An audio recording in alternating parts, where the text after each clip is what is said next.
आज बहुत बड़ा दिन है। आज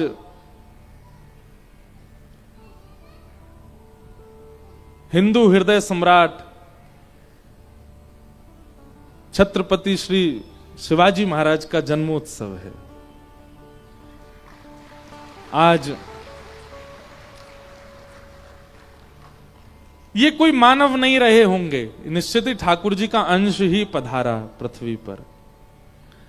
आपको पता है, अब देखिए ज्यादा उनके विषय में तो मुझे भी थोड़ा ही थोड़ा पता है, पर जितना पता है उतना पर्याप्त पता है, इतना तो सबको पता होना चाहिए।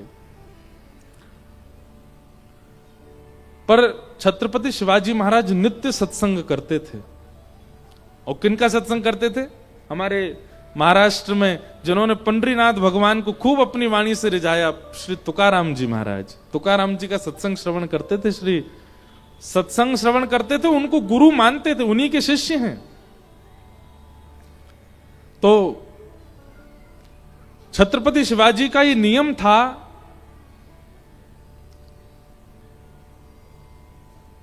वे कहीं भी प्रवास पर होते थे तो एक व्यक्ति उन्होंने इसी के लिए बैठा रखा था कि बस ये देखते रहो श्री तुकाराम जी महाराज, संत श्री तुकाराम जी महाराज का इस समय सत्संग कहां चल रहा है, हमारे प्रवास से कितना दूर है, कितना समय लगेगा।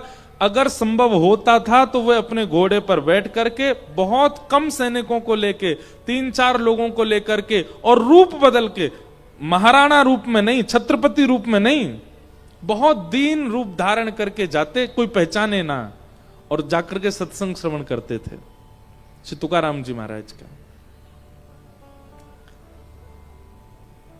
एक बार मुगलों को पता चल गया कि छत्रपति शिवाजी सत्संग श्रवण करने जाते हैं श्री तुकाराम जी महाराज का, और जब ये सत्संग श्रवण करने जाते हैं तो इनकी सेना इनके साथ नहीं होते, सैनिक नहीं होते, और ये अस्त्र शस्त्र छोड़ करके जाते हैं अपने कक्ष में। अच्छा बताओ, कोई इतना बड़ा व्यक्ति, इतना बड़ा राजा जिसके पीछे अनेकों मुगल पड़े थे, अनेकों शत्रु थे, वो अपने अस्त्र शस्त्र छोड़ करके क्यों जाता है? इसके पीछे क्या समझ में आता है आपको? विश्वास गुरु के प्रति, विश्वास सत्संग के प्रति। जहां हमें विश्वास की कटौती लगती है वहां हम शस्त्र रखते हैं, पर जहां हमें पूर्ण भरोसा वहां शस्त्र की आवश्यकता थोड़ी। तो एक बार मुगलों को पता चल गया कि शिवाजी महाराज जाते हैं और सत्संग करते हैं, कोई सेना नहीं रहती और इनके साथ अस्त्र शस्त्र भी नहीं होते। तुकाराम जी के सत्संग की सारी लिस्ट निकलवाओ और वहां हम जाकर के सत्संग के बीच में छत्रपति पर आक्रमण कर सकते हैं। तो एक बार तुकाराम जी का सत्संग चल रहा था, शिवाजी महाराज को पता चला तो अपनी सेना छोड़ करके, अपने वस्त्र बदल करके, अपने अस्त्र शस्त्र छोड़ करके बिल्कुल सामान्य सा रूप धारण करके पहुंच गए। और मुगल पहले ही वहां पर अपनी पूरी व्यवस्था कर चुके थे कि यहां छत्रपति आएंगे तो यहीं पर ही उनको बंदी बना लिया जाएगा और यहीं पर उनके साथ में जो हमें करना कर देंगे, यही सबसे अच्छा अवसर है।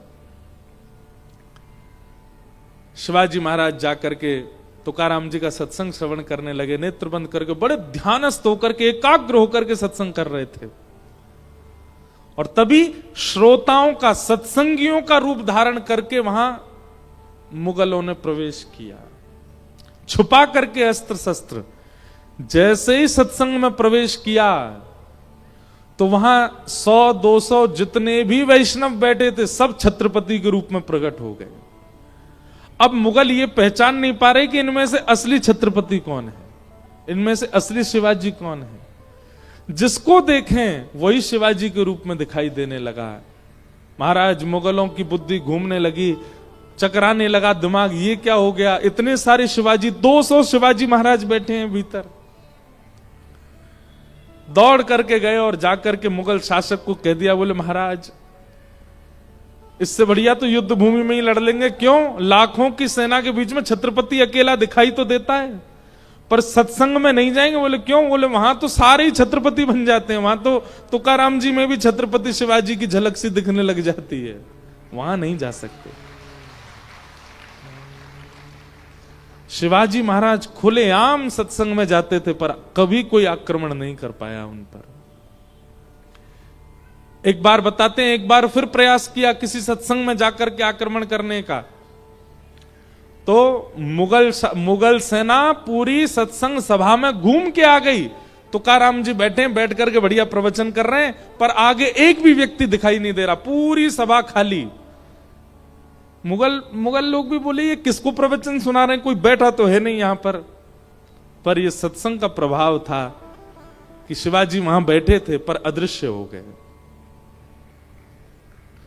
तो सत्संग जब आप बहुत संख्या में बहुत समय सत्संग को देने लग जाते हैं ना, तो आप परखना नहीं पड़ता आपको, आपका स्वभाव ऐसा, आपका चित्त ऐसा हो जाता है कि सामने आके व्यक्ति आपके बैठा नहीं कि आपको उसके सारी डिटेल पता चल जाएगी, कैसा है, क्या खाता है, कहां रहता है। और संसारी व्यक्ति जब परखिया होता है ना, तो दूसरे व्यक्ति की नीचता देख करके उससे घृणा करता है, पर सत्संगी व्यक्ति सामने वाले व्यक्ति को पहचान करके भी उससे घृणा नहीं करेगा। अगर आप गैर सत्संगी हो और आप किसी को परख लो, तो आप उसके प्रति दो बातें बुरी भी बोलोगे, अरे राम राम, ये तो खाता है, ये तो पीता है, ये तो ऐसा है, ये तो वैसा है, ये तो ऐसे स्वभाव वाला है। लेकिन सत्संगी परखिया जब बनोगे, तो सामने वाले व्यक्ति के अवगुण पता लगने पर भी आप उससे घृणा नहीं करोगे।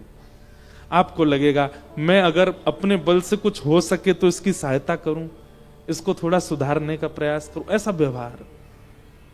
सत्संग एक प्रकार का निर्माण है, वो करता है मानव के चित्त का निर्माण, और वही निर्माण ठाकुर जी को प्रिय है।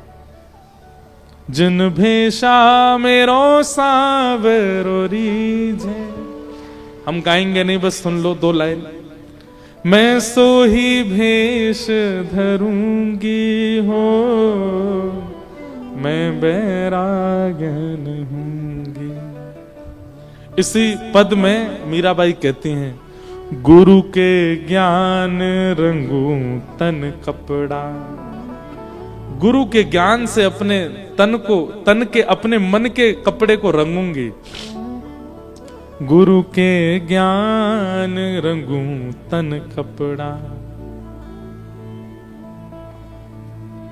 साधा भेष रहूंगी। मीरा के प्रभु गिरधर नागर, मीरा के प्रभु गिरधर नागर। साधु संग करूंगी हो, मैं तो साधु संग करूंगी हो, मैं बैरागन हूंगी, मैं बैरागन। क्यों? क्योंकि साधु संग, वैष्णव संग, कथा संग हमारे चित्त का ऐसा निर्माण करता है कि ठाकुर जी को हम प्रिय लगने लग जाते हैं।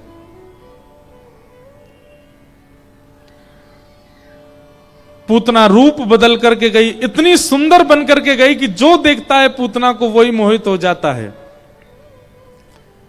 पर जैसे ही पूतना ने ठाकुर जी के पास प्रवेश किया, तो भाई जिसको मोहित करना चाहिए था वही मोहित नहीं हुआ। बुरा नहीं मानिएगा, हमारा श्रृंगार, हमारा सजना, हमारा सवरना, ये एक बाह्य भेष है, बाहर की बात नहीं हो रही है। पर हम कई बार अपनी बुद्धि का और मन का निर्माण भी ऐसा करते हैं कि संसार रीझे।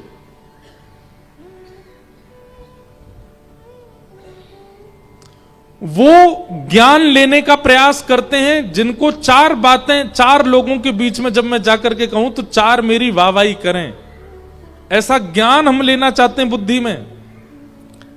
ऐसा व्यवहार हम चित्त से करते हैं कि 4 लोग हमारे बारे में प्रशंसा करें, हमको देख करके कहें वाह भाई, तेवर हो तो ऐसे हो, रुतबा हो तो ऐसा हो। 4 लोग कहें कि हाँ भाई पैसा वाला व्यक्ति है, ऐसा है वैसा है। हम ऐसा निर्माण करते हैं हम अपना कि जिससे संसार रीझे, समाज रीझे। लेकिन एक बात याद रखिएगा, इस संसार का एक बहुत कटु स्वभाव है। वो आज आपसे रीझ रहा है, कल आपसे रीझेगा, इस बात की कोई गारंटी नहीं है। ये संसार का कटु सत्य है। आप कितना भी अपना निर्माण कर लीजिए दुनिया को रिझाने के लिए, एक दिन ये सब आप पर हंसेंगे, आपको देखेंगे तक नहीं। इसलिए भैया पहले से ही ऐसा निर्माण करके चलो कि केवल राधा रमण रीझें, और वो एक बार रीझ गए तो फिर सदा रीझे ही रहेंगे, कभी मुंह फेरेंगे नहीं आपसे। संसार तो बड़ा दुष्कर है। इसलिए संसार को प्रिय लगे ऐसा स्वभाव, संसार को प्रिय लगे ऐसा ज्ञान, संसार को प्रिय लगे ऐसा निर्माण अपना अब बंद कीजिए करना। अब तक कर लिया ना, अब मत कीजिए। अब आज से और अगले क्षण से ही ऐसा निर्माण करो कि कभी श्री राधा रमण रीझ है, कभी ठाकुर जी रीझ है। ये पद पूरी दुनिया गा रही है, अभी सब बालक गाते हैं, जिन भेषा मारो सांवरो रीझो, पर उसका भाव कौन समझ रहा है? बनी है ऐसे कि राधा रमण रीझ है आपसे।